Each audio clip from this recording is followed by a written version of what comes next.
penjelasan dari masing-masing elemen HTML yang tertera pada gambar, teman-teman ya.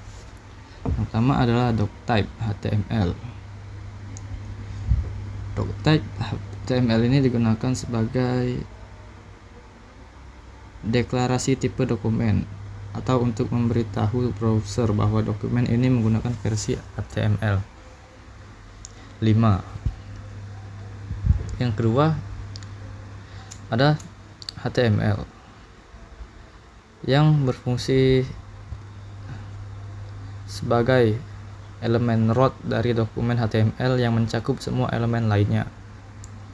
Dan yang ketiga adalah head, bagian dari dokumen HTML yang berisi meta informasi tentang halaman seperti judul, karakter encoding, stylist head, dan lain-lain ya teman-teman.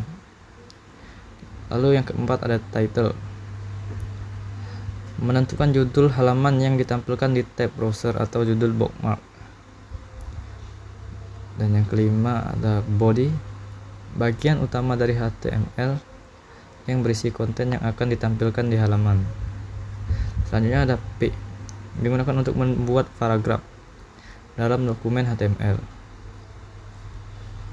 Selanjutnya ada H1 dan H2, elemen heading yang menunjukkan judul atau subjudul dengan ukuran yang berbeda. H1 adalah heading terbesar, sedangkan H2 lebih kecil dan digunakan untuk subjudul. Selanjutnya ada B, atau bisa disebut dengan bold, menambahkan teks dalam teks tebal. Elemen ini lebih untuk tampilan visual tanpa memberikan makna khusus.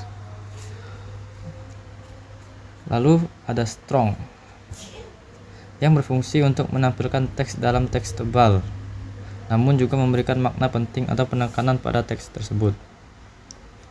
Selanjutnya ada I, yang berfungsi untuk menampilkan teks dalam italic atau miring. Elemen ini hanya mempengaruhi tampilan tanpa memberikan makna khusus. Selanjutnya ada EM, yang menampilkan teks dalam italic tetapi dengan makna penekanan atau penting dalam konteks kalimat. Selanjutnya adalah U, yang berfungsi untuk menampilkan teks dengan garis bawah ya teman-teman.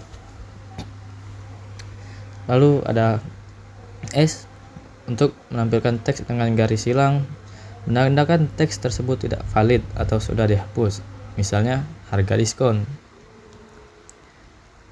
Lalu ada simbol DIL atau DEL ya teman-teman ya, yang berfungsi untuk menampilkan teks dalam format subscript atau teks kecil di bawah garis teks.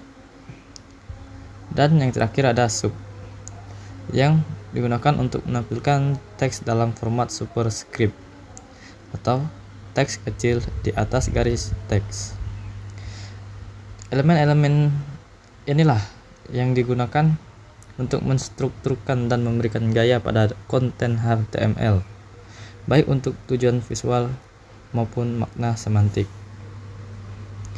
Oke, hanya itu ya teman-teman ya. Terima kasih.